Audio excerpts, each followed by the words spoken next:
Pronto, valendo.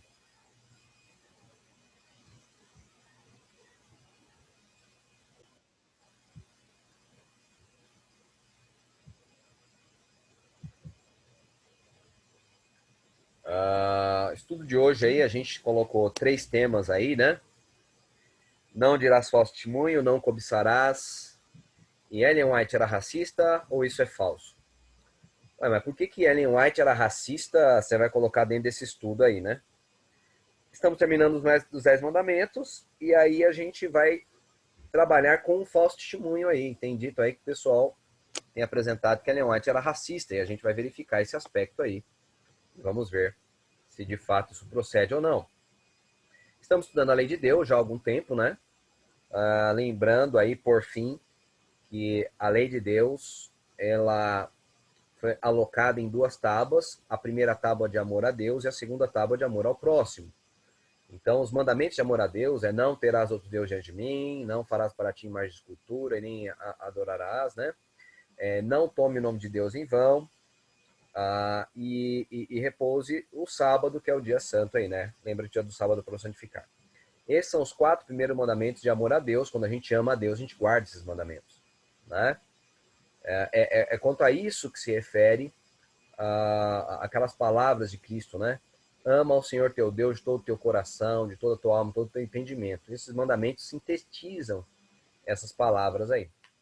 Ah, os mandamentos de amor ao próximo é a segunda tábua, e aí vai, né? Honra teu pai e tua mãe, não matarás, não adulterarás, não furtarás, não dirás falso testemunho, não cobiçarás.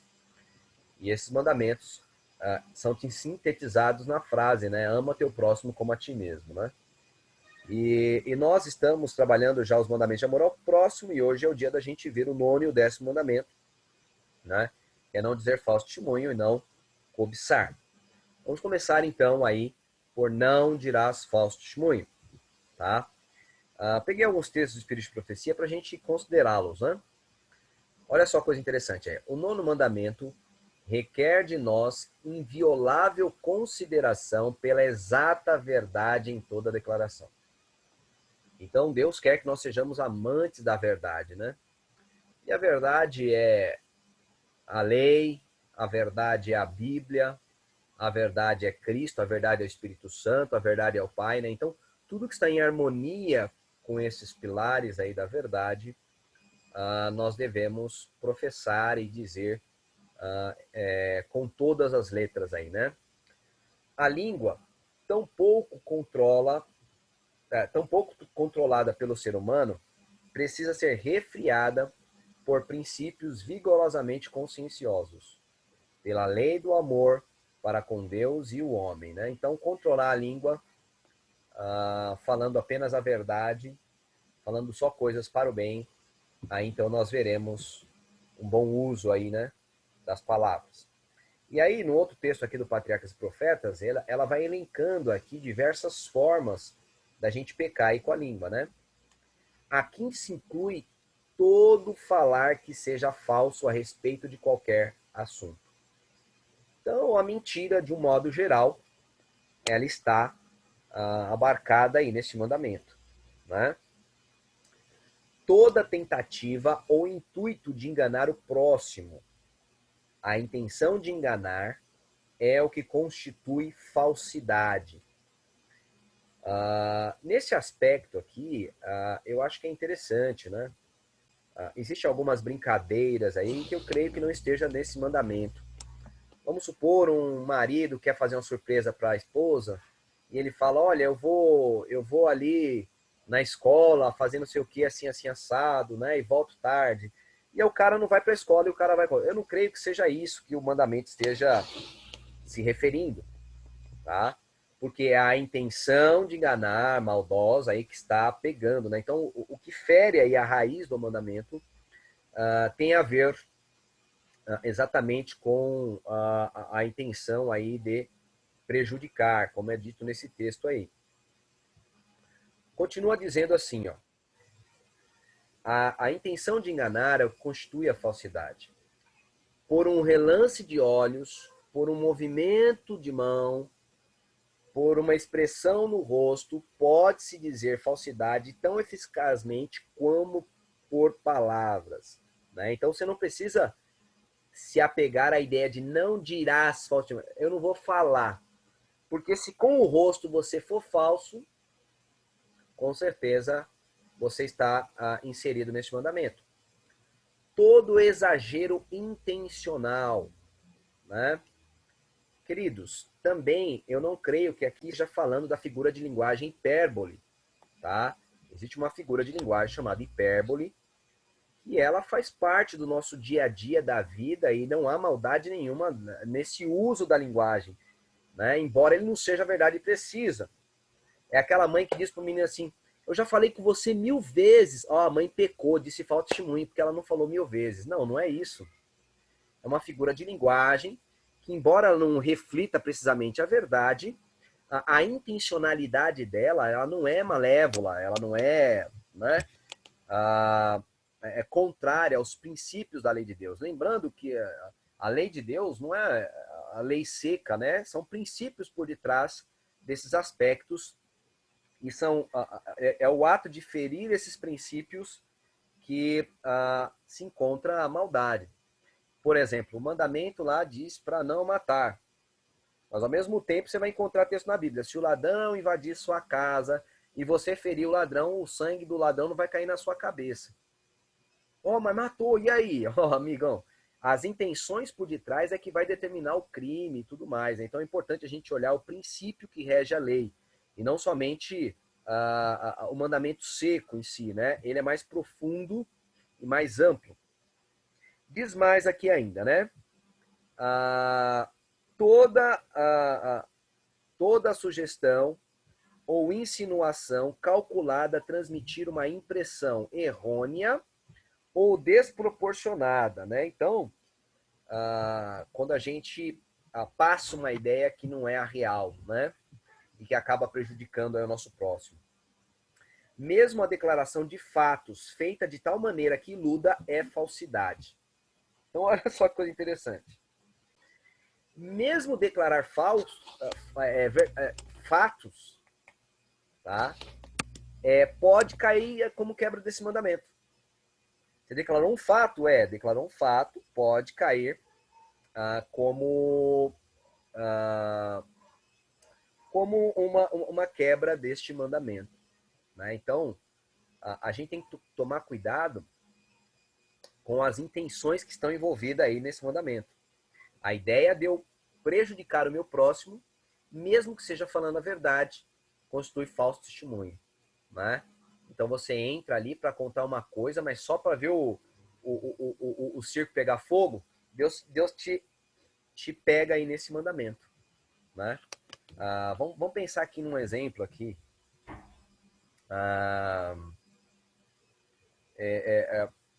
Um casal. Eva, né? De Eva. Ela aumentou as palavras de Deus. Aí ela caiu no engano de Satanás. Aumentar as palavras de Deus. A gente vai entrar nisso aí quando a gente for falar do papado, né?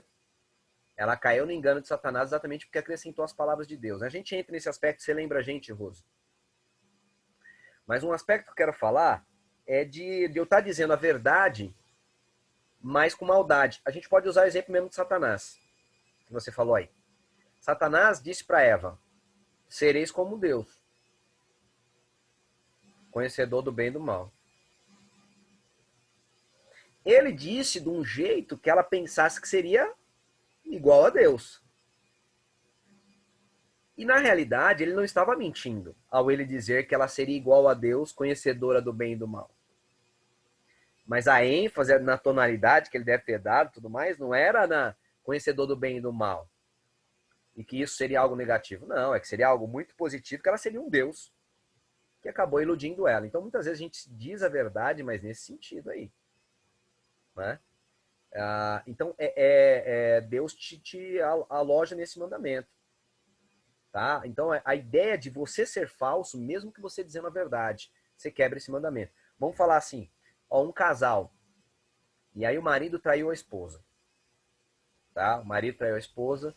Aí eles conhecem a verdade, vêm para o evangelho, esse cara se arrepende, passou, ficou lá no passado. E ele não traiu mais a esposa. Ele é fiel à esposa. Mas ele não contou para a esposa que ele a traiu. E eles vivem felizes. E agora ele teme ao Senhor. Mas aí ele contou para mim. E aí, porque eu fiquei com uma briguinha com ele, nem nada, tal, tudo. Aí eu fui lá e contei a verdade. Falo para a mulher dele, olha, ele te traiu, com fulana de tal, assim, assim, assado, tal, tudo e tal. Eu fui falso. Isso é um falso testemunho. Mas eu disse a verdade. Então entenda, a verdade nessa intencionalidade de prejudicar a pessoa também constitui quebra desse mandamento aí, de dizer falso testemunho. Que coisa, né? Mesmo dizendo a verdade. Este preceito proíbe o esforço no sentido de prejudicar a reputação de nosso próximo pela difamação. Difamação é eu falar mal. Ou suspeitas ruins. Veja, você não sabe, você só suspeita. Não sei, esse cara aí, né? Por exemplo, quando eu mudei como missionário para Bueno Brandão, eu conheci lá um rapaz lá e tal, e depois é que ele me confessou o que ele espalhou de mim na sociedade, né? Ele diz, esse cara tá vindo de São Paulo aí, isso aí matou alguém lá, esse ninguém matou alguém lá, e aí tá vindo pra cá pra fugir, sabe? Pois é, só depois é que ele foi me falar isso. Mas imagina quanto as pessoas não ficaram com preconceito comigo, né? Porque eu fiquei um tempo com a cidade não queria me receber, por conta desses falatórios aí, né? Então, essa falsidade aí, também é quebra desse mandamento, né? O que mais? Opa, peraí, passou aqui. Calúnia, né? Quando você levanta um falso da pessoa aí. Ou intrigas, ó, o fato de você contar, seja verdade ou mentira, para levantar intrigas, é falso testemunho. Você está sendo falso, seu caráter. Mesmo a supressão intencional da verdade, pela qual pode resultar no agravo ao trem, é uma violação do 9º mandamento. Suprimir a verdade, vamos supor que eu vou na sua casa, e aí você tem um filho pequeno, aí eu vou lá, fico judiando do menino. Aí o menino vai lá, pega um pau e toma na minha cabeça. E aí o pessoal viu ele batendo um pau na minha cabeça. Eu odiei o menino também. Aí o que acontece? O pessoal fala, olha, ele deu uma paulada na cabeça do seu filho, do rapaz lá e tal, tudo. Aí você vem me perguntar, e aí, o menino te deu uma paulada, foi isso aí? Eu falei, foi, ó, ele me deu uma paulada. Eu suprimi a verdade, que eu provoquei o menino todo o tempo. Falso testemunho também, né? Que mais que a gente pode mencionar aqui? Seja, porém, tua palavra sim, sim, não, não, né? Outro texto aí dos filhos e filhas de Deus. Aí ela fala assim, ó. Condenam todas aquelas frases sem sentido e palavras desnecessárias. Olha aí, frases sem sentido, né? Que ela não faz parte da verdade. E palavras desnecessárias, né? Ofensas aí também, né? Que beiram a profanidade também, ao tipo de linguajar profano. Condenam os enganos, os enganosos cumprimentos. Sabe aquela mulherada que vai na festa e fala: oi, amiga. Aí dá um beijo. Ai, gata, tudo bem? Como você tá? Você tá linda. Aí a outra sai esbruaca, miserável. Pois é, o mandamento pega essas coisas aí. Ô, Éder, mas aí que eu vou falar a pessoa? Se você não gosta, não fale nada. Oi, tudo bem? Tô bem, tá tudo. Deus abençoe você. Não precisa ser falso, né? O mandamento pega isso aí. E muitas vezes a gente acaba cometendo essas coisas sem se dar conta, né? A evasiva da verdade. Evasiva da verdade é interessante. Sabe aquele momento quando a gente está estudando a Bíblia e aí o camarada apresenta uma verdade lá e você, por exemplo, está transgredindo o sábado. E ele faz uma pergunta e você tem que responder, você sabe que você está errado e você fala, não, não vejo assim. Aí, ó. Falso testemunho. Porque você vê assim. Então a gente não pode, quando a gente está errado, tem que admitir. E isso acontece muito no casamento, briga entre casal, e aí nas discussões lá, a mulher vê que o marido está com a razão, ou o marido vê que a mulher está com a razão, e aí tem que dar o braço a torcer, e aí ele não dá. Falso testemunho. Você tem que ser a favor da verdade. Você está errado, meu filho, admite que está errado. E isso vai até aumentar a confiança das pessoas em você. Porque quando você disser, ó, quando eu tô errado, eu admito. Quando eu não tô, aí eu brigo até o final. Frases lisonjeiras. Oh, aquele, sabe? Nossa, pastor, como você é ungido na pregação, tal. Frases lisonjeiras. Não precisa disso. Os exageros, já falamos disso, né? As falsidades no comércio, né? 2 pesos, 2 medidas. Mentir para vender, né? Quero vender um carro. E eu falo, olha, homem, filé isso aí. Não tem igual. E aí o cara pega o carro todo machucado, rapaz. Já bateu o carro alguma vez? E o carro só é massinha, né? Aquela maçaroca dos funileiros, né? Vamos lá. Coisas comuns na sociedade e no comércio do mundo. Ensinam que ninguém que busque parecer o que não é. Gente, isso é comum demais na igreja. A gente tem medo do pastor, tem medo do ancião e a gente vive como hipócrita. Tá vivendo um inferno em casa. Aí chega de mão dada com o marido sorrindo na igreja. Tá tudo bem. Né, amor? Em casa é só os xingos. E na igreja, né, amor? Isso é falso testemunho. Falso testemunho. O que mais aqui que a gente encontra?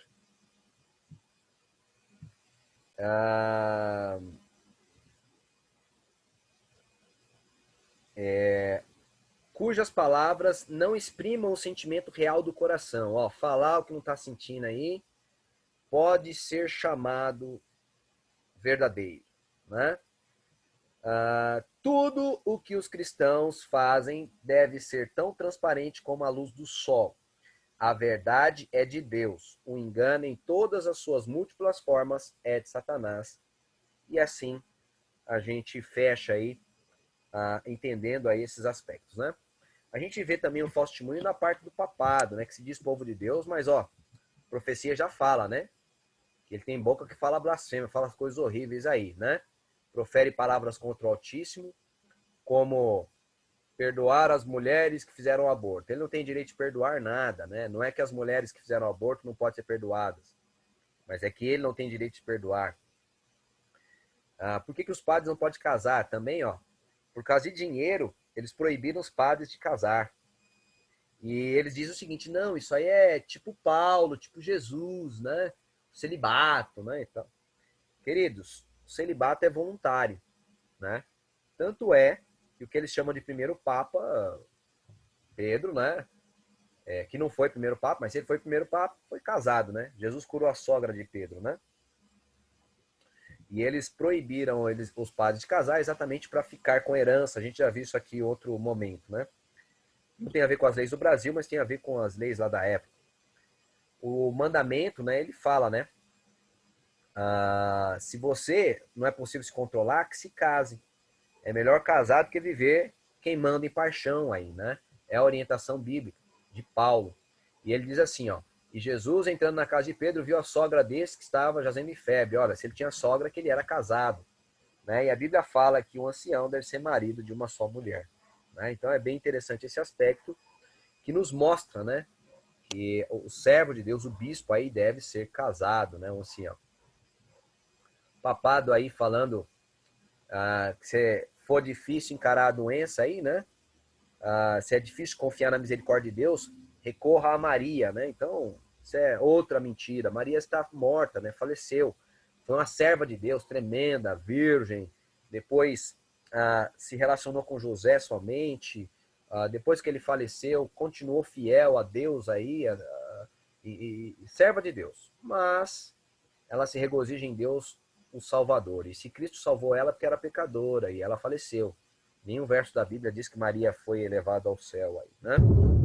É um engano aí que tá falando. O estabelecimento aí, né, da comunicação com os mortos através da imagem de esculturas, né? Eles esperam o cara morrer, canoniza o cara, dizer que é santo, né? Aí faz as pessoas recorrerem a eles e desviarem de Cristo. Isso é falsidade aí implantada, né? Se diz o reino de Deus, mas veja só quanto paganismo está envolvido, né? O chapéu do Papa, né, essa mitra, é a mitra do sacerdote de Dagon, né? Que era um adorador do sol, olha lá. Né, o que tem aí na cabeça dele aí, né? O sincretismo. A cruz pátria aqui, ó, dos reis assírios, babilônicos, aí, ó, ele levando no peito aí também, igual os reis pagãos, dizendo que é um rei pagão, né? É uma falsidade se dizer que é de Deus, né? Dá uma olhada aí,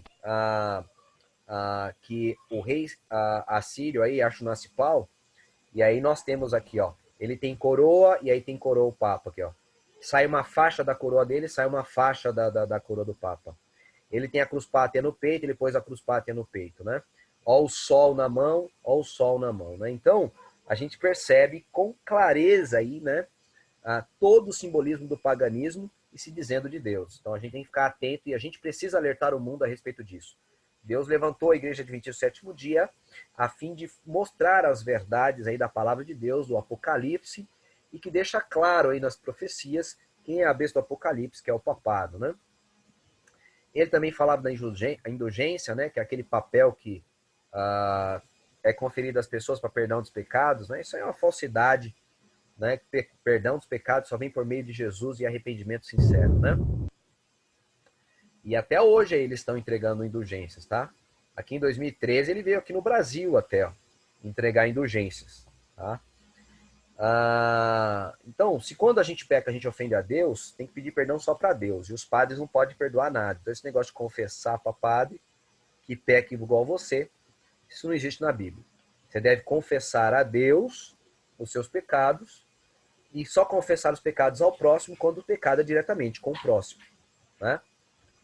Outra mentira aí, que ele mudou o dia de guarda do sábado para o domingo, né? Com base na lei romana de Constantino e no sincretismo que aconteceu aí desse período em diante, né? Então a gente vê que esse mandamento abrange mentira, falsidade, fofoca, exagero, desonestidade, fingimento, tendência a prejudicar, lisonja, bajulação, né? Alterar a palavra de Deus. Todos esses aspectos aí estão neste mandamento. Agora o mandamento não cobiçarás, né? Vamos pegar uns textos aí dos testemunhos também. O texto do Filhos e Filhas de Deus e do Patriarcas. Olha lá, o último mandamento condena a cobiça, né? Todo desejo egoísta, olha, todo desejo egoísta, interessante esse aspecto. Seja de tomar algo do outro, seja de uma sensualidade exacerbada, entre vários outros aspectos aí, né? Toda medida de descontentamento, todo auto de engano, toda satisfação própria do eu, né? Isso é cobiça, né?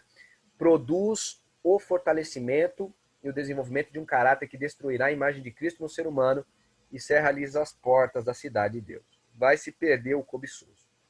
O 10º mandamento fere a própria raiz de todos os pecados. Isso é interessante, né? Fere a raiz de todos os próprios pecados. Porque é o seguinte, queridos.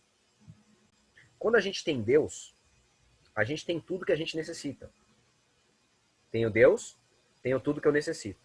Obviamente, não devo sentir necessidade de ter algo do outro. Então, ainda que você não tenha tudo que você queira, você tem tudo que você precisa quando você tem Deus. E Deus, então,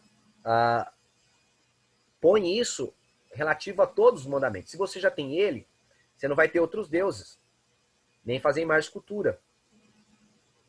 Também não tem a necessidade de desprezar esse Deus. E assim sucessivamente, todos os mandamentos estão, de certo modo, ligados à cobiça. Questão do sábado. Tem esse aspecto também, da guarda do sábado. Se você tem Deus, não precisa tentar lutar com suas próprias forças, confie nele. Mas o desejo de ter aquilo que agora você não atinge, ou você não o tem, faz muitas vezes a gente quebrar a lei aí. Então, esses aspectos estão interligados aí. Um outro texto um pouquinho maior, mas tem as partes em destaque bem interessante, ó. Ele fere a manifestação do egoísmo, cobiça, fraude e o beneficiar-se a si com o prejuízo dos outros. Afastam-se desgostosos, né? De modo algum poderia o Senhor ser melhor glorificado com a verdade, né, na verdade, mais altamente honrada, do que quando os incrédulos olharem para a vida de alguém que era cobiçoso aí, né, e mesquinho, e ele se transformou. Então, uma das maiores transformações que pode ocorrer na vida de um cristão é ele deixar de ser egoísta, fraudulento, enganador, né? E ela trabalha aqui, né, também o caráter aqui, avareza, né, amor ao dinheiro, egoístas, enganadores e amantes do dinheiro. Ela quer que a gente, a palavra de Deus quer que a gente cuide dos órfãos e das viúvas, né? Ao invés de nos tornarmos pessoas corruptas, né? E aí é contra o trapacear no comércio, pessoa que é amante do dinheiro aí, né? Então o mandamento abrange todos esses aspectos aí, desejos egoístas, ações egoístas, inveja, trapacear, amor ao dinheiro, fraude, incômodo com a vitória alheia, né? Avareza e superfaturamento aí. A palavra de Deus é contrária, né? E aí, terminando esse mandamento, a gente volta, né, para o mandamento 9, falso testemunho, para a gente trabalhar esse aspecto aqui. Ellen White, ela era racista. Então, vamos lá, como tem o Pedro aqui, Pedro é um jovenzinho da Igreja Batista, que estuda conosco aqui. Então a gente precisa deixar algumas coisas claras para Pedro. Pedro, na Igreja Adventista do Sétimo Dia, teve uma profetisa chamada Ellen White. Os seus livros são livros muito bons e instrutivos para a Igreja Adventista do Sétimo Dia. Tanto que a Igreja Adventista do Sétimo Dia se tornou uma potência mundial e tem muito a ver com as orientações de Ellen White, seja de administração dos dinheiro, da igreja. Por exemplo, você não acha pastor adventista ladrão. Não é que não tem pastor adventista ladrão, mas que o sistema monetário que a igreja fez, o pastor acaba não tendo espaço para roubar, ou tem muito pouco espaço para roubar. Como assim, Weber? Na igreja adventista, por exemplo, o pastor não pega o dinheiro da igreja. Todo o dinheiro da igreja, ele passa pela mão de um tesoureiro, e esse tesoureiro forma uma equipe ali de tesoureiros, com diáconos que acompanham eles, que conta tudo direitinho, vê quanto dinheiro entrou na igreja, assinam, e ele leva para a casa dele, digita tudo lá o valor, imprime um recibo e deposita na conta da igreja todo o valor.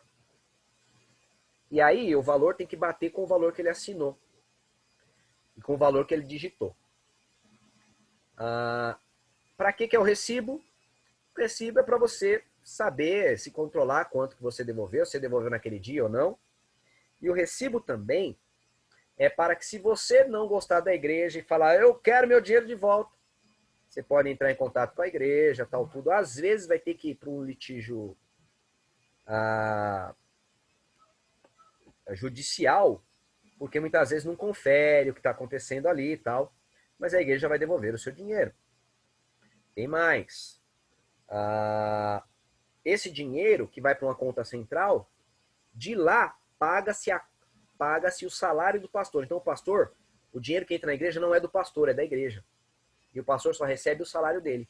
E com esse dinheiro, então, a igreja vai fazer hospitais, vai fazer escolas, vai fazer igrejas, vai pagar Novo Tempo, aqueles presentes que vêm da Novo Tempo também, missionários, entre vários outros aspectos aí do uso que é feito com o dinheiro que entra na igreja. Outra coisa, adventistas são tidos como os mais longevos da terra. Isso tem muito a ver com as orientações também dos escritos de Ellen White, a orientação alimentar ali, que está ali dos princípios de saúde, a igreja vive e por isso tem uma saúde. Tem vários outros aspectos, a escola, os escritos dela ajudou muito, a questão do casamento da igreja, a questão, enfim, de diversas coisas. E essa profetisa escreveu vários livros bons, excelentes, que eu recomendo. Pedro, não fui sempre adventista do sétimo dia. Na realidade, eu não comecei servindo a Deus, comecei servindo o capeta. Depois que eu servi o Satanás, eu conheci a igreja adventista do sétimo dia. E uma das coisas que eu acho mais fantásticas na igreja adventista do sétimo dia são os escritos dessa mulher. São fenomenais. Fenomenais mesmo. E muitos das suas orientações eu coloquei em prática e eu tive sucessos maravilhosos. Maravilhosos. Então, as orientações do Espírito de Profecia são muito bons. Muitas vezes as pessoas estão ligadas no Netflix, no filme, coisa do tipo, está esquecendo de ler esses livros. E esses livros, eles transformam a vida. É um negócio fenomenal mesmo. Colocou em prática, resultado garantido. Só que alguns escritos dela passam a impressão de que ela era racista. E aí há uma acusação aí das religiões que não gostam da Igreja Adventista do Sétimo Dia, que chama a Igreja Adventista de seita.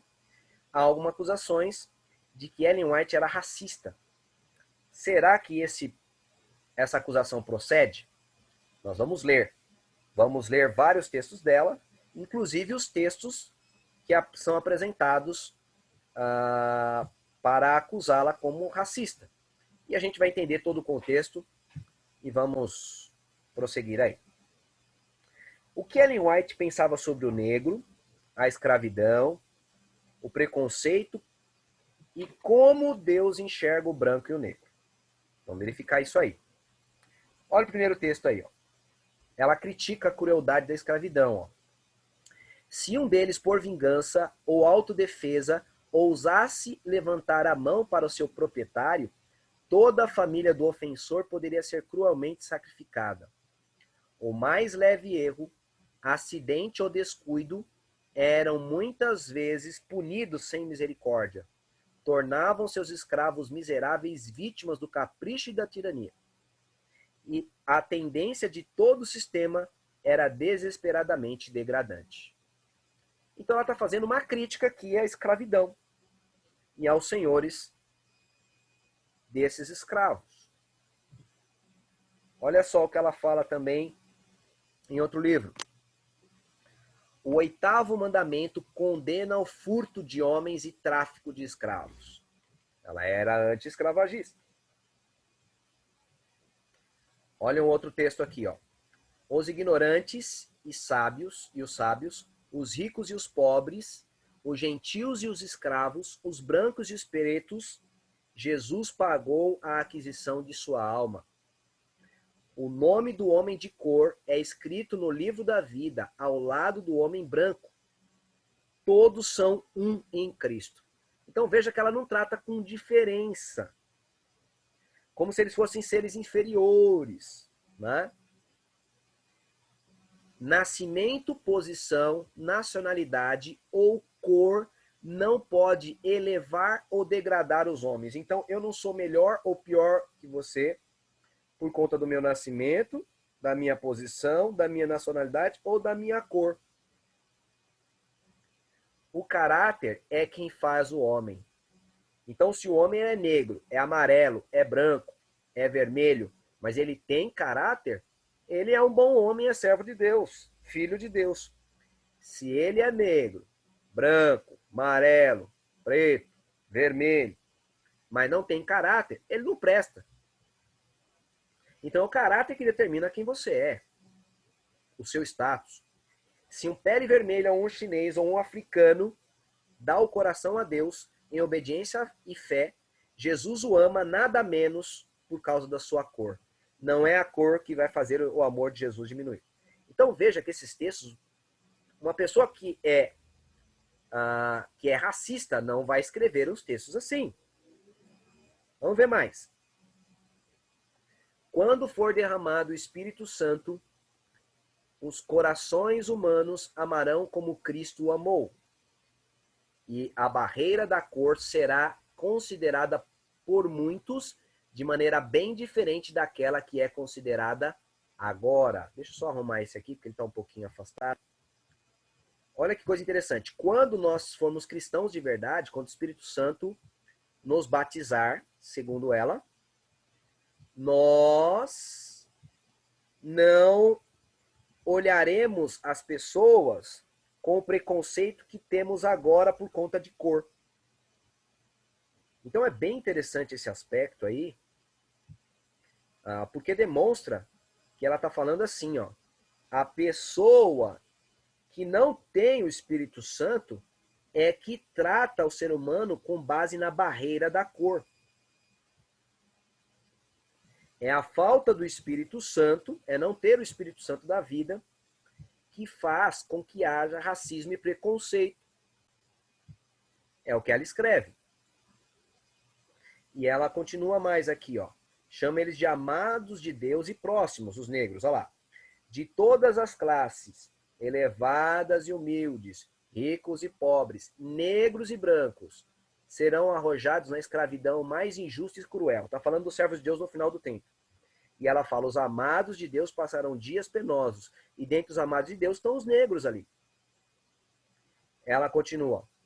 Não tem que ver, próximo não tem que ver com a distinção da raça ou cor, ou classe.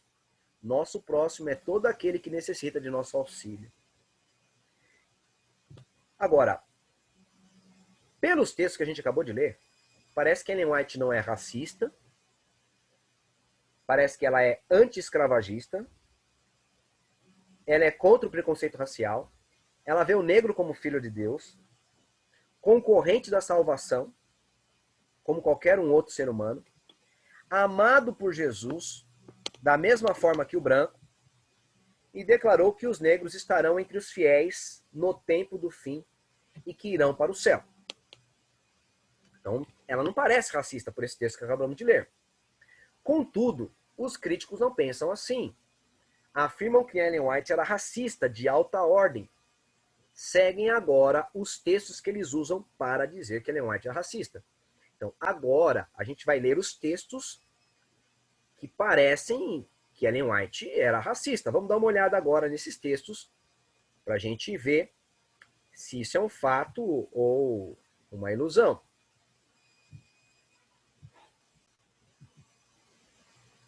Se o é assim, como os críticos chegaram à conclusão de que Ellen Goldwhite era racista? Por esses textos aí, olha os textos, ó. Mas há uma objeção ao casamento de brancos com negros. Olha, Ellen White falando contra o casamento de branco com negro. Olha o que ela diz mais. Uma condição que o sujeitaria a uma vida de humilhação. Os filhos desses casamentos mistos têm um sentimento de amargura para com os pais. Caso não houvesse outras, não deveria haver casamentos entre brancos e negros. Ellen White racista. As pessoas de cor não devem pressionar para serem colocadas em igualdade com os brancos. E então os brancos devem ser superiores aos negros? Como é que é aí, Ellen White? Que conversa que é essa? Em resposta a indagações quanto à conveniência de casamento entre jovens cristãos brancos e negros, direi que o esclarecimento que me foi dado da parte do Senhor, olha, ela disse que foi Deus que falou para ela, foi que esse passo não deveria ser dado, pois é certo criar confusão. Tenho tido sempre o mesmo conselho a dar. Nenhuma animação deve ser dada a casamentos dessa espécie entre nosso povo. Que o irmão negro se case com uma irmã negra, e seja digna, e ame a Deus, e guarde seus mandamentos. Que a irmã branca, que pensa em unir-se em casamento a um irmão negro, se recuse a dar tal passo, pois o Senhor não está dirigindo nessa direção. Vixe, ela falou em nome de Deus ainda. O tempo é demasiado precioso para ser perdido no conflito que surgirá em torno desse assunto. Não se permita que questões dessa espécie afastem nossos pastores de seu trabalho. O dar tal passo criará confusão e embaraço. Não será para o avançamento da obra ou para a glória de Deus. E aí, galera, parece que era racista, sim ou não? O que vocês acham aí? Parece. Tem que ver o contexto da cultura da época.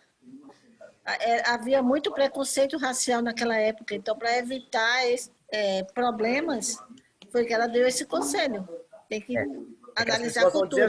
As pessoas vão dizer assim, ó, ela era inspirada por Deus. Como ela era inspirada por Deus e age com base nos preconceitos da época. Então, é a acusação que é feita, tá? Então, a gente vê aí os textos são fortes, inclusive, os textos me abrangem. Eu sou um negão casado com a branca, como é que fica? Você tá enrolado, velho.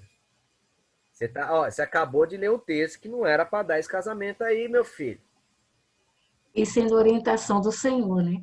Olha, sem orientação do Senhor, eu sou encapetado, querendo ensinar como é que fala agora.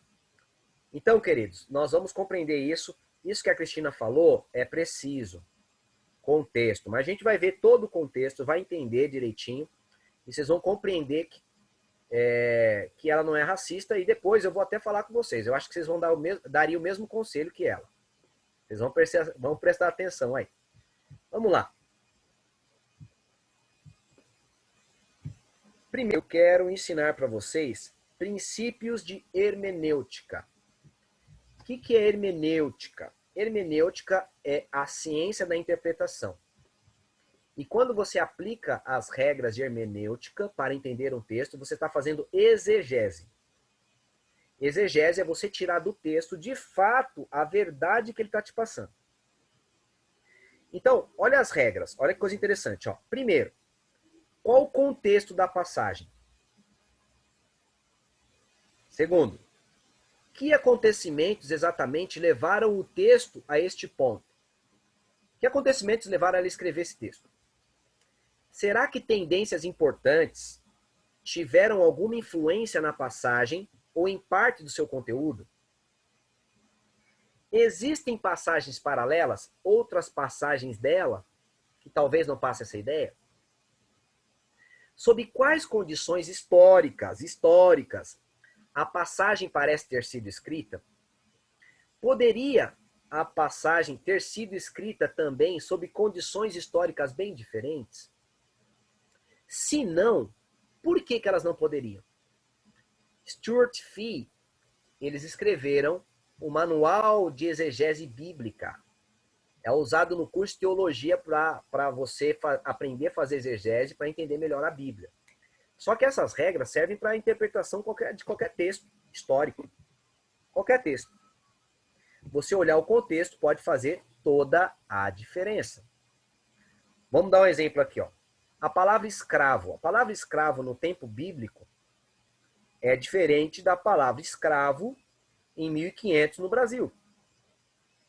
Por quê? Escravidão na época bíblica era uma espécie de trabalho. Então a pessoa se sujeitava a ser escravo da outra, ser um servo da outra, trabalhar cotidianamente para ela em troca de comida e moradia para ela e para sua família. Então era uma espécie de trabalho. Era uma forma de pagar dívidas. Então, por exemplo, eu estou devendo para você, não tinha como pagar. O que acontecia? Eu me sujeitava a ser seu escravo até que eu saldasse a dívida. Agora, aqui no Brasil, a história é outra. Os caras foram roubados, chega aqui, os caras apanharam pra caramba. Se o cara cometesse um erro, o cara era chicoteado, apanhava direto, a comida dos caras era um lixo. E aí, então, é muito diferente a escravidão. Uma escravidão que você tinha a questão de ser voluntário, em troca de algum benefício, e a outra de você ser forçado, tirado da sua família, obrigado, preso com corrente, como se fosse um cachorro, um animal. Então, então, o contexto vai determinar muita coisa diferente. O contexto de uma palavra, bicha, aqui no Brasil, é homossexual. Bicha em Portugal, veja, falando português, em Portugal é fila. Então, você tem que analisar as palavras, as histórias dentro do seu contexto, porque o contexto pode modificar o sentido das palavras, a semântica e tudo mais. Acho que em Porto Alegre também é fila. Olha, Porto Alegre. Interessante, né? Então tem muita coisa desse gênero. Por exemplo, o que é mulato para vocês? O que é mulato para vocês? Mistura de branco. Mistura de branco com negro, correto? É um mulato, tá? Eu seria um mulato aqui. Agora, queridos, mulato é um termo que surge lá na época da escravidão, e era o nome dado aos negros que carregavam grandes fardos para os seus senhores, de um lado e do outro, aqueles grandes fardos, eles pareciam mulas. Então, o mulato é aquele que se parece com a mula. Você, ao usar a palavra mulato hoje, não está se dirigindo à pessoa xingando ela de mula. Não tem nada a ver. Eu não vou me ofender se você falar, não, o Éder, quem é? Um mulato de óculos. Gente, não vou me ofender. Porque há um contexto empregado essa palavra, há um tempo que ela foi escrita, há uma semântica em torno dessa palavra. Então, os textos e as palavras, as frases devem ser entendidas dentro de um contexto. Então, vamos conhecer o contexto aí em que Ellen White escreveu essas coisas, e aí a gente vai compreender. Qual o contexto, então? Né? Bem, olha mensagens escolhidas, o que ela própria escreve. Quanto aos testemunhos, testemunhos é o título que ela dá aos seus escritos. Quanto aos meus escritos, então, coisa alguma é ignorada, coisa alguma é rejeitada. Agora olha o que ela fala. O tempo e o lugar, porém, têm que ser considerados. O tempo em que eu escrevi uma coisa e o lugar que eu escrevi uma coisa deve ser considerado. Senão vai dar com o burro na água. Por quê? Porque ela escreveu algumas coisas para um tempo, para um lugar, às vezes, e aí a gente faz uma aplicação geral, e essa aplicação geral acaba sendo indevida. Vamos lá. Quanto ao tempo e lugar. Em que tempo e que lugar que Ellen White viveu? Olha só aqui o comentário aqui, tá, do Leandro Carnal. Ellen White viveu nos Estados Unidos da América.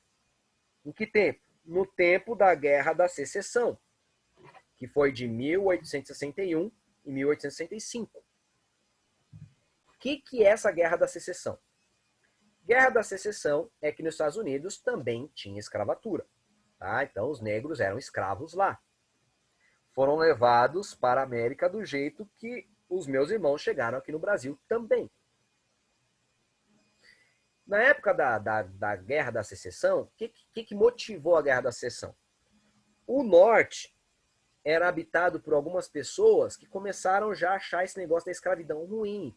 Então, o Norte tinha uma mente aberta para abolir a escravidão, porque achava uma judiação que estava acontecendo. Então, o Norte tinha ali um grupo de cristãos muito fortes, começaram a achar a questão da escravatura um negócio muito terrível e queriam parar com a escravatura.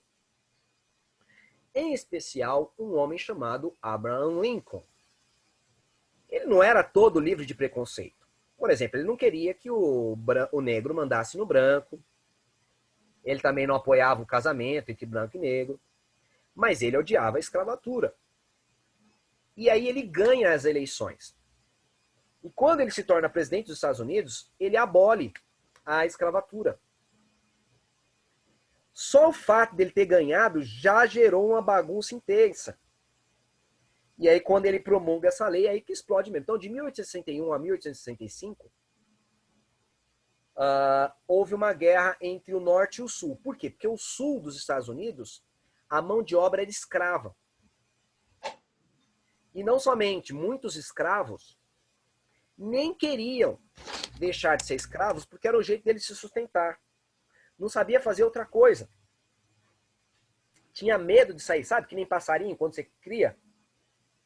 Então, o Sul não queria abolir a escravatura. E o Norte já tinha abolido. O presidente dos Estados Unidos já tinha abolido.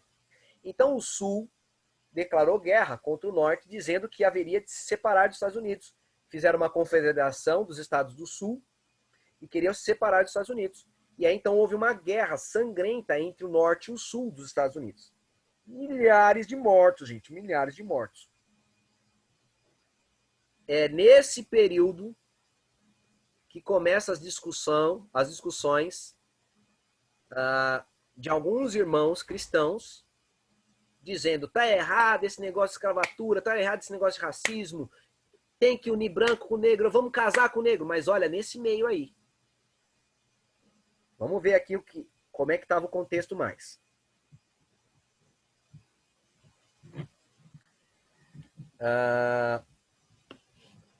Com a vitória de Abraham Lincoln, anti-escravagista, né, ele, e suas ideias de abolir a escravidão, o Sul, cuja mão de obra era escrava, não aceitou o idealizador e nem as suas ideias, desejando agora criar um estado separado do Norte. Assim houve a guerra. A Igreja Adventista do Sétimo Dia... Segura um pouquinho aí. A Igreja Adventista do Sétimo Dia se oficializou em 1863, ano do ato anti-escravagista de Lincoln. E ela viveu na pele os conflitos das questões raciais entre brancos e negros, que agora eram mais que nunca evidentes. Então o couro estava comendo. Quem é que abriu o áudio aí? Queria falar alguma coisa? Pode falar.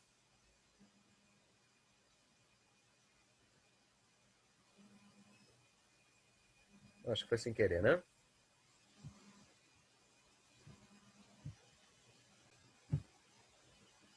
Agora aqui, na BBC, Sparrow, ele diz assim, ó. Esta questão foi tão forte que duram até hoje seus resultados. Entenda, Sparrow está escrevendo em 2014. Ele está dizendo que a Guerra da Secessão foi tão terrível que os efeitos dela duram até hoje. Até hoje, ele está falando. E até hoje, eu digo, em 2021.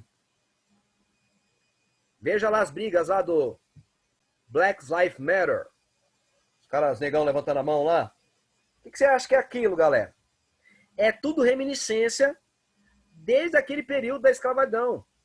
E que eles tentaram abolir a escravidão. Aboliram, né? Tentaram não, aboliram. Pera aí, volta lá. Aqui lá. Num documentário da BBC, intitulado Brancos e Negros Ainda Vivem Separados nos Estados Unidos, pode jogar na internet que você acha isso. Publicado em 21 de agosto de 2014, lemos com todas as letras: a segregação entre negros e brancos permanece ainda muito elevada. Veja, o ano de 2014, um documentário da BBC, os próprios americanos estão dizendo que até hoje, Estados Unidos ainda é separado brancos e negros. A segregação ainda continua muito elevada. E vamos entender por que ela continua elevada, tá? Vamos lá. No outro artigo, Vay Nathan, da BBC também, agora 2 anos mais tarde, ele diz o seguinte, ó, por que brancos e negros ainda vivem separados nos Estados Unidos?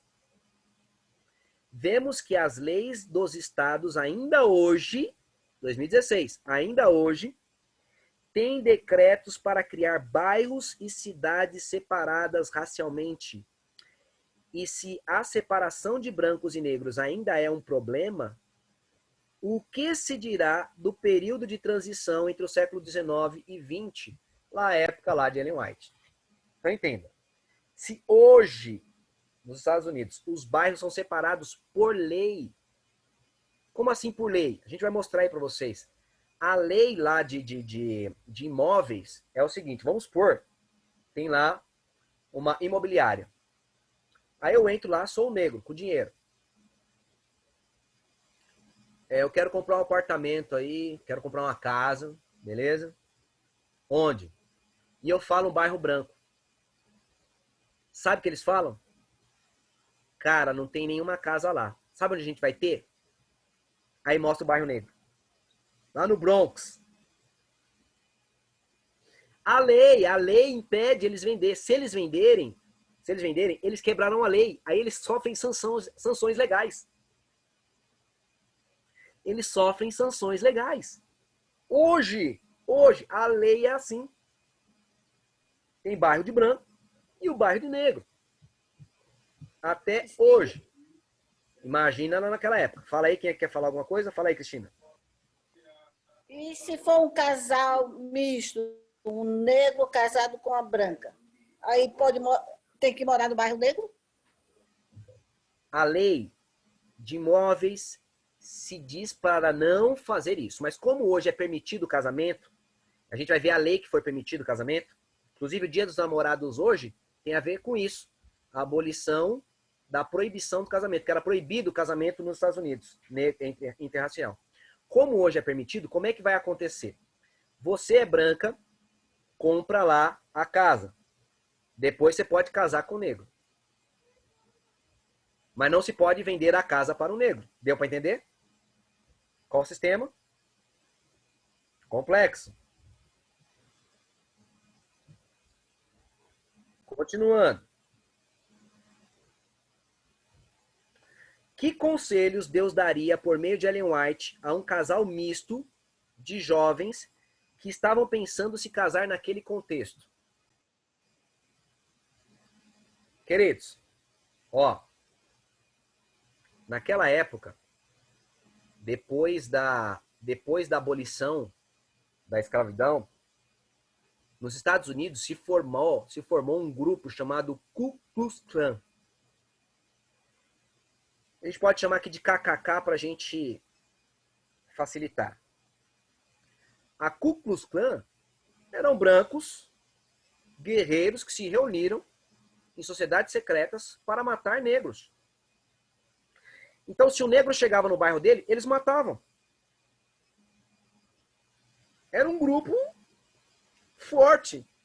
Queridos, Ku Klux Klan existe até hoje. Ku Klux Klan existe até hoje. As ideias da Ku Klux Klan permanecem. Então, se você for morar num bairro da Ku Klux Klan e você é negão, cuidado. Pode parecer morto aí, né? Morreu. Fazer o quê? Queridos, pensa só. Casou um branco com um negro naquela época. Podia morar no mesmo bairro? Não. Hoje, pode. Naquela época não. Era proibido. Na realidade, era proibido casamento interracial. Por lei, a lei proibia. Eu li foi bem interessante. Um casal em 1860, não, em 1961. Eu não lembro. 1961, veja, não é tão longe. Esse casal, eles moravam numa cidade que era proibido o casamento interracial. Em outras partes dos Estados Unidos já era permitido. O que eles fizeram?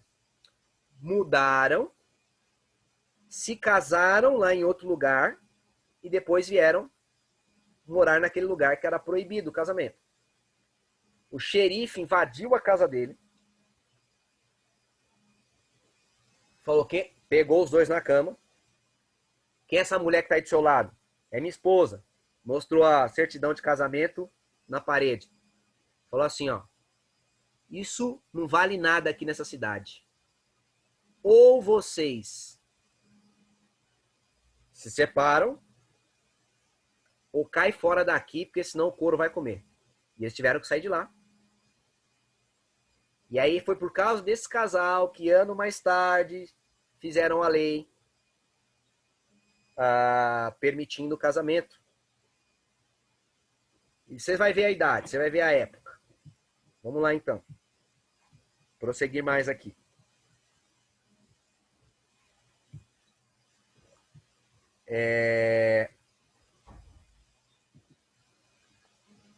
Olha aqui, ó. No site da BBC, eu tirei essa coisa aqui, ó. Segregação racial e segregação econômica estão ligadas. Se uma pessoa é negra nos Estados Unidos, a probabilidade dela viver em uma área de concentração de pobreza é maior do que a de uma pessoa branca.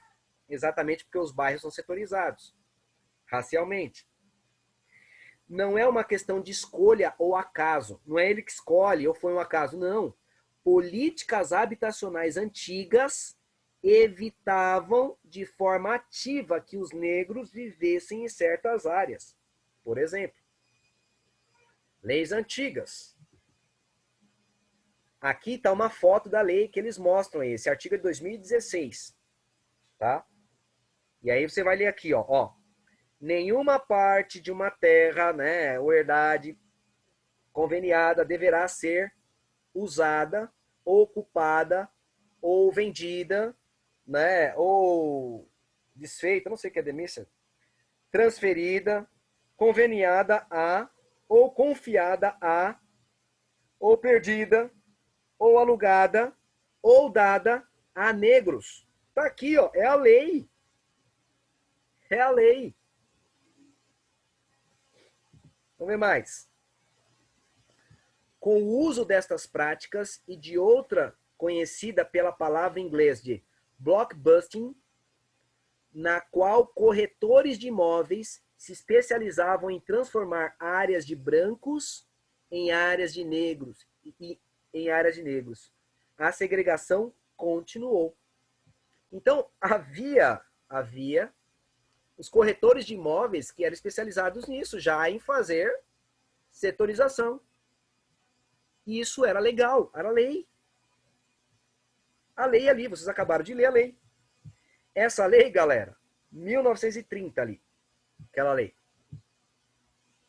Já tinha coisas do gênero já no passado, antes disso. Vamos lá. A verdade sobre o suposto racismo de Ellen White. Primeiro, nesse tempo, o casamento misto entre brancos e negros era proibido por lei nos Estados Unidos, na época que Ellen White falou.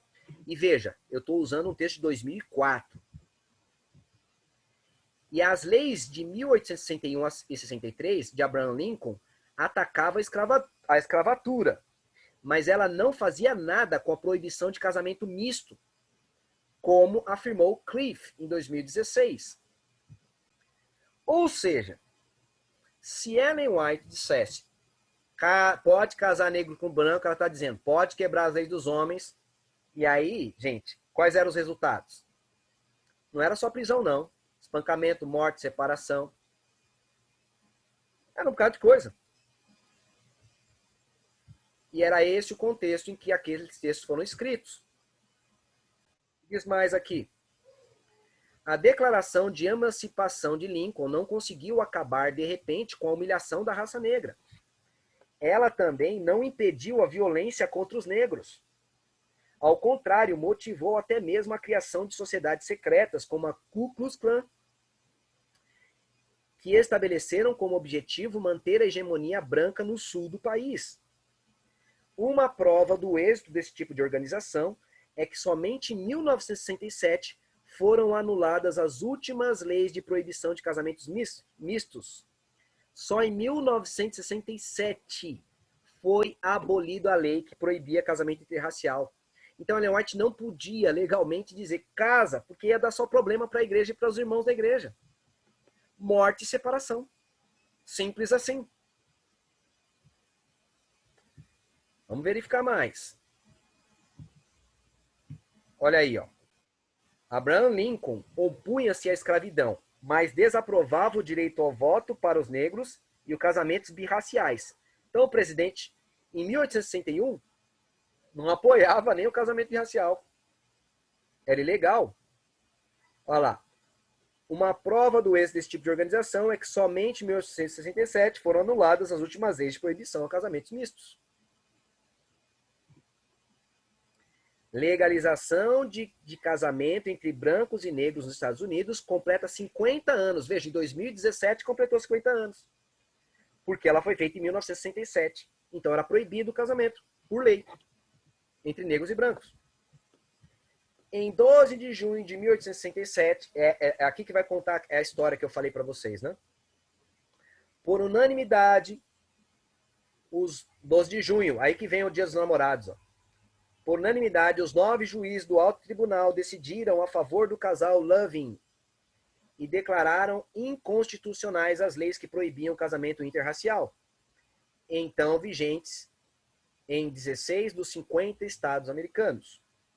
Na sentença, os juízes consideraram as leis, como as da Virgínia, eram elaboradas para manter a supremacia da raça branca e, portanto, iam contra a 14ª emenda da Constituição dos Estados Unidos, que declara que todos os cidadãos são iguais perante a lei. Então, só no dia 12 de junho de 1967 foi proibido. Se hoje é assim, né, imagina no século XIX. Vamos lá. Não precisamos ser profissionais da análise para entender o óbvio. Martin Luther King, quase um século depois lá de Ellen White, foi assassinado em 1968 por conta de sua luta contra a desigualdade racial nos Estados Unidos, país de Ellen White. Então, Martin Luther King foi assassinado por conta disso. Imagina lá naquela época, olha que Martin Luther King há pouco tempo, aí, 1968. Em 1963, seu apaixonado discurso, né, intitulado I Have a Dream, discurso tremendo, tem ele completo na internet, pega o discurso dele, transformou sua vida num pesadelo. por rogar igualdade racial. E o que ele ganhou com isso? Constantes lutas, perseguições e um caixão. Poucos anos mais tarde. Que conselhos você, caro leitor, daria a um jovem casal misto em 1861?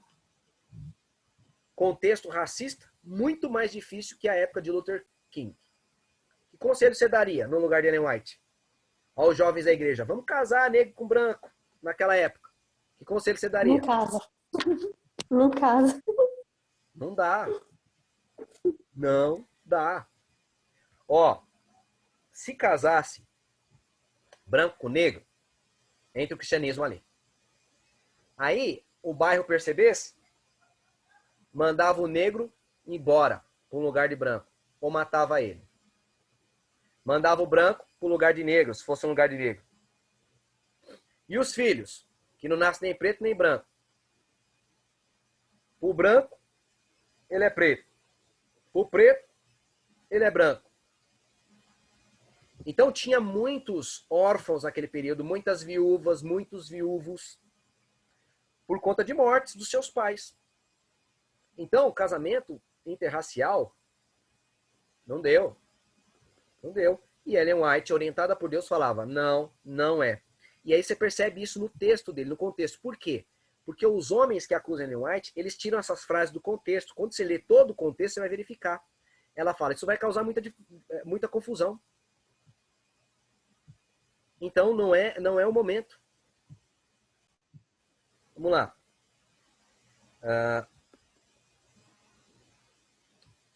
É evidente que no tempo de Ellen White só seria seguro aconselhar o não casamento misto nos Estados Unidos para manter a família, a paz e a liberdade. Do contrário, vários problemas seguiriam. Quais problemas? 1.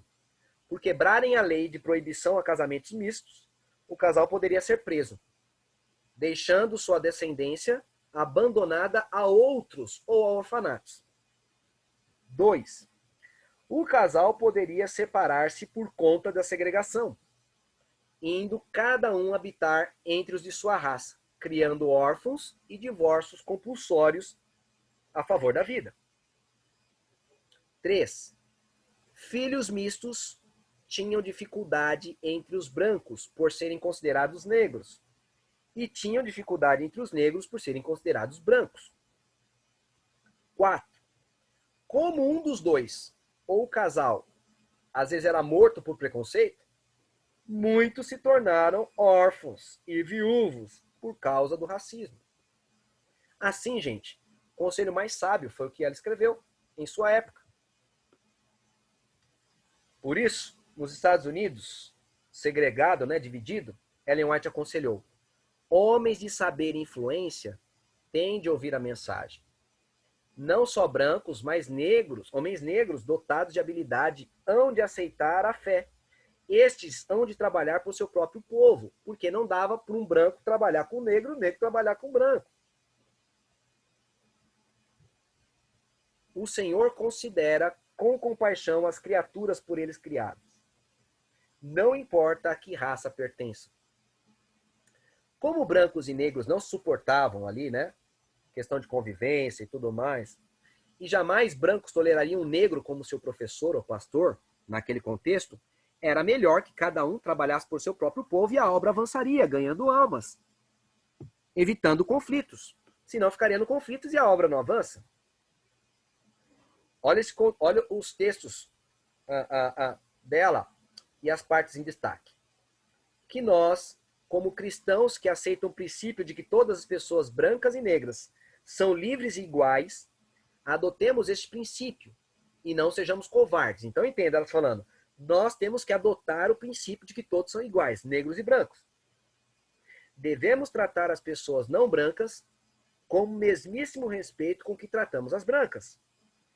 Agora o que ela fala, mas há uma objeção ao casamento de brancos com negros. Veja, não é racista, é a questão do casamento, que era ilegal. Todos devem considerar que não têm o direito de trazer à sua prole aquilo que a coloca em desvantagem. Por que vai estar em desvantagem? Exatamente porque o cara não é branco, não é negro, fica em desvantagem. Perde o pai e a mãe porque muitas vezes tem que morar, um pai tem que morar de um lado, ou é assassinado, a mãe tem que morar de um lado, ou é assassinado. Não tem o direito de lidar como patrimônio hereditário uma condição que o sujeitaria a uma vida de humilhação. Eles seriam humilhados, perseguidos.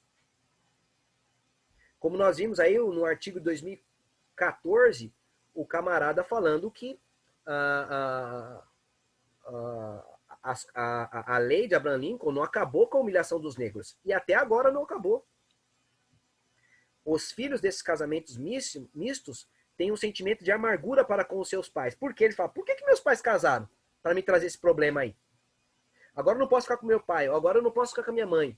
Eu sou perseguido na escola, sou perseguido na rua. Que lhes deram essa herança para a vida toda. Por essa razão, não deveriam haver casamento entre negros e brancos. Esse é o contexto que Ellen White escreveu. O casamento misto era proibido por lei. Casou misto, vai preso. Havia divórcio compulsório, quando cada um deveria habitar entre os de sua raça. Era comum haver órfãos e viúvos por causa de assassinatos por conta do racismo. Filhos mistos tinham dificuldade de ambos os lados, entre brancos e negros. A lei que proibia casamento só acabou dia 12 de junho de 1969, 100 anos mais tarde. Então, não tinha o que fazer. Outro texto. É como diz Cliff, 2016, né? A Declaração de Emancipação de Lincoln não conseguiu acabar de repente com a humilhação da raça negra. Por isso, olha o que ela orienta em 1912. Em resposta às indagações quanto à conveniência de casamento entre jovens cristãos brancos e negros, direi que nos princípios de minha obra, essa pergunta me foi apresentada, e o esclarecimento que me foi dado da parte do Senhor foi que esse passo não deveria ser dado, pois é certo criar discussão e confusão. Veja, não está falando que não deveria casar porque é uma barreira genética, porque é uma superioridade, coisa, mas não, vai causar discussão e confusão, porque era proibido na época, porque os bairros eram segregados, e entre vários outros aspectos. Preconceito em alta. Tenho tido sempre o mesmo conselho a dar. Nenhuma animação deve ser dada a casamentos dessa espécie entre nosso povo. Que o irmão negro se case com uma irmã negra que seja digna, que ame a Deus e guarde seus mandamentos. Que a irmã branca, que pense em casamento com o irmão negro, se recuse a dar tal passo, pois o Senhor não está dirigindo nessa direção, nesse contexto. O tempo é demasiado precioso para ser perdido no conflito que surgirá em torno desse assunto. Veja, qual era a preocupação dela? Racismo? Não. A luta que ocorreria, que seria levantada por conta do preconceito. O dar tal passo criará confusão e embaraço. Não será para o avançamento da obra ou para a glória de Deus. Palavras que um racista jamais escreveria, né? Olha aqui os textos de Ellen White. Escravo, brancos ou negros, Jesus pagou o resgate por sua alma. O nome do homem de cor é escrito ao lado do livro da vida, do mesmo jeito que o do homem branco. A cor não pode levar ou degradar os homens. O que faz o homem é o seu caráter, né? Olha só que texto maravilhoso. Se o irmão de cor sentar-se ao seu lado, não ficarão ofendidos ou desprezarão. Os homens poderão ter preconceitos hereditários e cultivados. Mas quando o amor de Jesus inunda o coração, quando ele se converte, eles se tornam um com Cristo. Terão o mesmo espírito que ele tinha. Se o irmão de cor sentar-se ao seu lado, não ficarão ofendidos nem o desprezarão. Estão viajando para o mesmo céu e sentar-se-ão à mesma mesa para comer o pão no reino de Deus. Se Jesus habita em nosso coração, não podemos desprezar o homem de cor, em cujo coração habita o mesmo Salvador. Um racista não escreveria isso. Quanto a um outro contexto aí, bem interessante, ela fala assim, ó, as pessoas de cor não devem pressionar para serem colocadas em igualdade com os brancos. Mas o que diz o capítulo inteiro? Olha o que diz o capítulo inteiro. Portanto, por tanto tempo estiveram sob maldição da escravatura, que agora que ela está falando, após a lei de Abraham Lincoln, tornam-se difícil saber como ser tratados. Como é que eu vou tratar ele? Posso trazer ele para minha casa? Posso casar com ele? Posso ter ele como funcionário? Posso ter? Então, as pessoas não sabiam nem como tratar os escravos depois da abolição. necessitamos ter fé em Deus, fé que ele arranjará as coisas de tal forma que conseguiremos atuar com sucesso e harmonizar brancos e negros sem lutas. Então entenda, a ideia era harmonizar os brancos e negros, mas sem lutas. Vamos se matar para fazer isso? Não. Deus vai nos guiar para isso. Devemos evitar entrar em controvérsia acerca da questão da cor da pele. Se esse assunto for muito agitado, surgirão dificuldades, as quais consumirão muito de nosso precioso tempo e a obra não avança.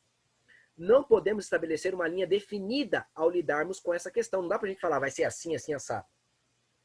No Sul, onde o preconceito racial é tão forte, não conseguiríamos realizar coisa alguma. Olha o que ela está falando, é o preconceito das pessoas ali que ia dar problema.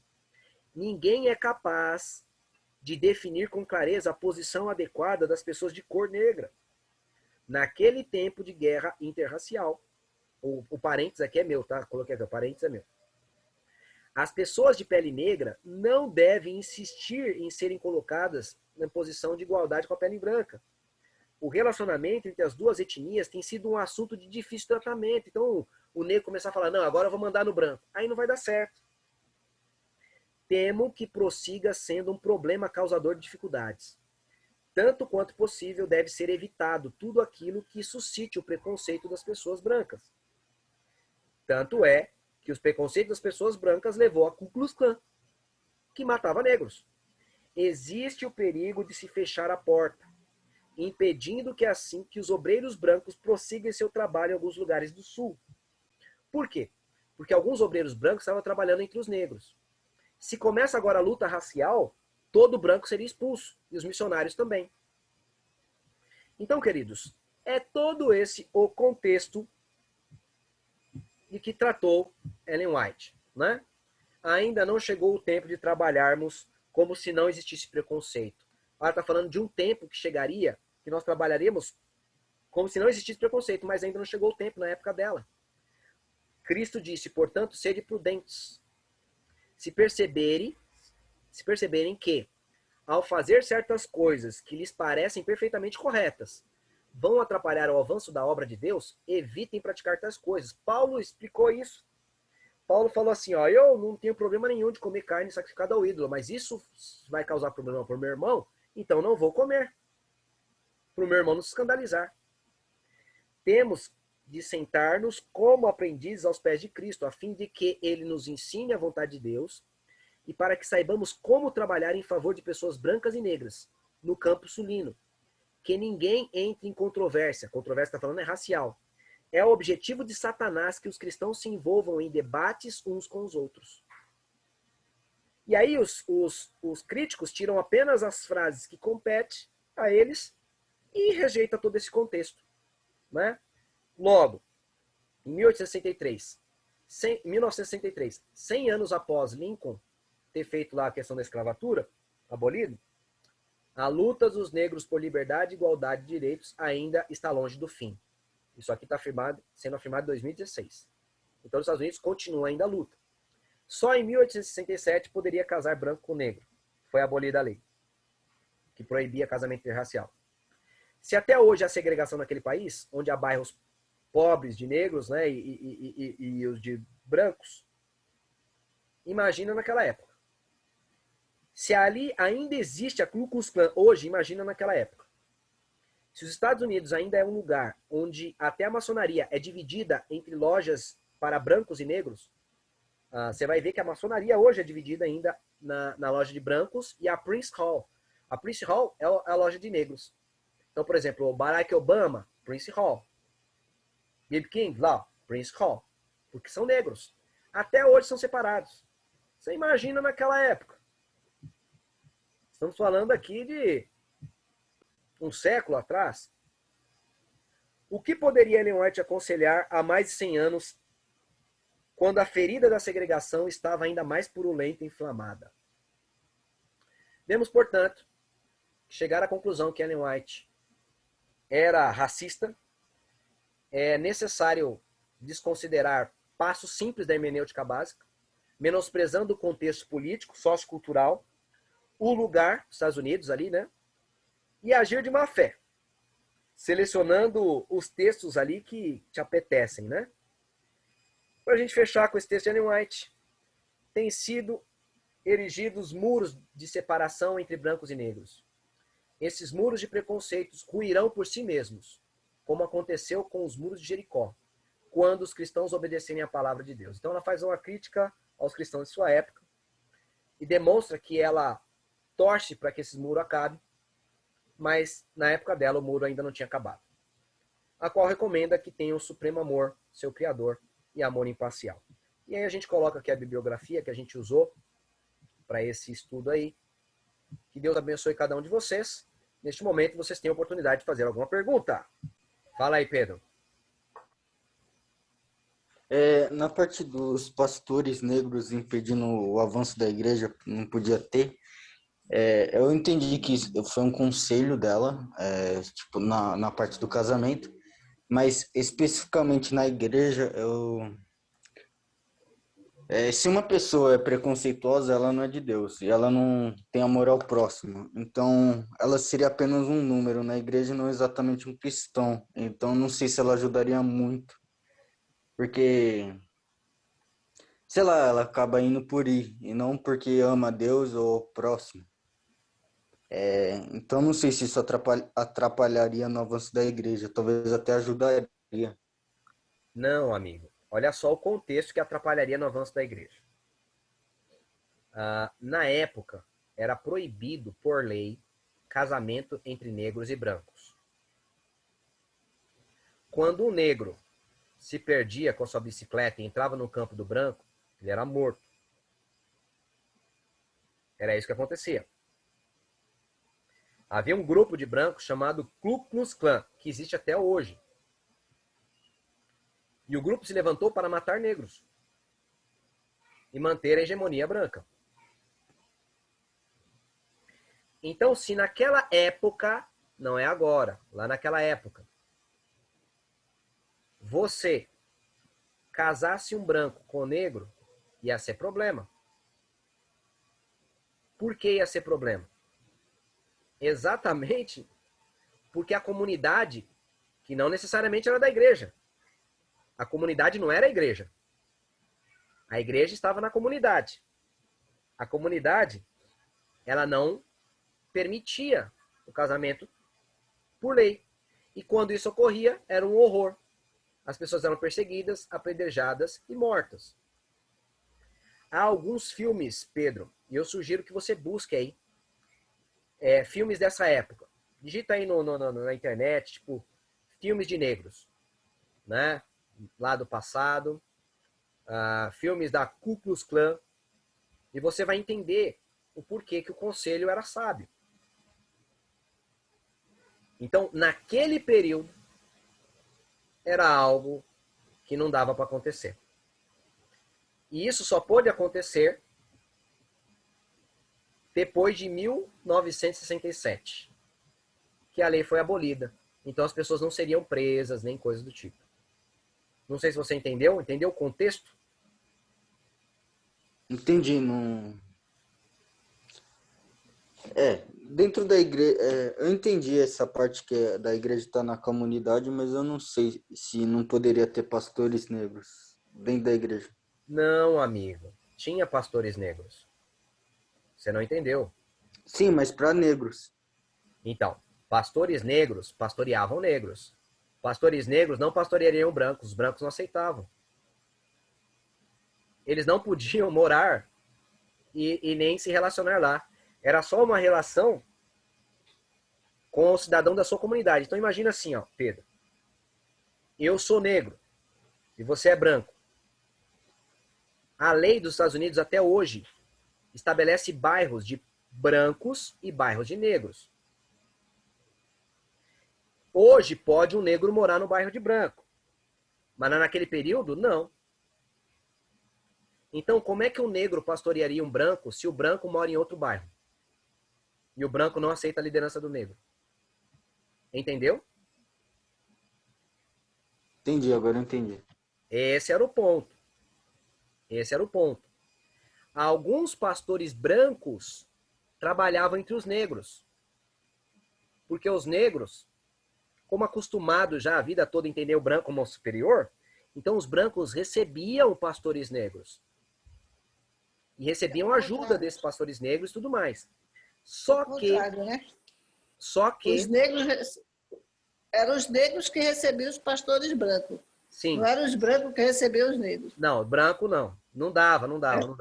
Então, você falou o contrário. Falei o contrário? Me perdoa. Então, os negros recebiam pastores brancos. E aí, Ellen White, ela aconselha isso, que se desse um conflito de novo, levantasse um conflito de novo, o trabalho desses pastores brancos no sul, junto com os negros, seria atrapalhado. Porque os negros teriam que bloquear a entrada de brancos, expulsar todos os brancos. Então, o conselho é, gente, não levanta os panos. Está acontecendo um negócio aos poucos, e passo a passo Deus vai nos abençoar com sucesso. Mas naquela época não dava. Até 1967 não dava. Ficou claro isso aí? Sim, entendi. Que Deus abençoe vocês. Wender, deixa eu falar um negócio. Manda ver. A própria Ellen White, ela incentivou muito que se trabalhassem no Sul, nas comunidades negras, para salvá-las. Inclusive, um filho dela desenvolveu um trabalho em comunidades negras, né? Olha aí que legal. Só que, assim, pastor branco trabalhar entre os negros só hoje em dia. E até hoje mesmo é muito raro. Até hoje ainda. Agora, uma outra pergunta. Ela tem origem negra? Ellen White? Não. Branca. Embora ela tenha uns traços, né? Eu não sei se foi por causa da pedrada que ela levou na cara. Tem uns traços negros, né? Mas, pelo que eu saiba, eles são brancos. Inclusive, o que você comentou é que o filho dela era um branco que foi trabalhar entre os negros lá. Então, ela, pelo que eu saiba, é branca. Não tinha origem negra, não. Né? Queridos, que Deus abençoe, que a gente compreenda aí que somos irmãos em Cristo, que não é a cor que faz a diferença. E eu sei que vocês acreditam nisso, porque é um negro que está ensinando aí um monte de branco aí, ó. Né? Então, Deus quer que isso acabe, mas a gente tem que fazer isso com sabedoria, né? Hoje está voltando essas brigas aí, né?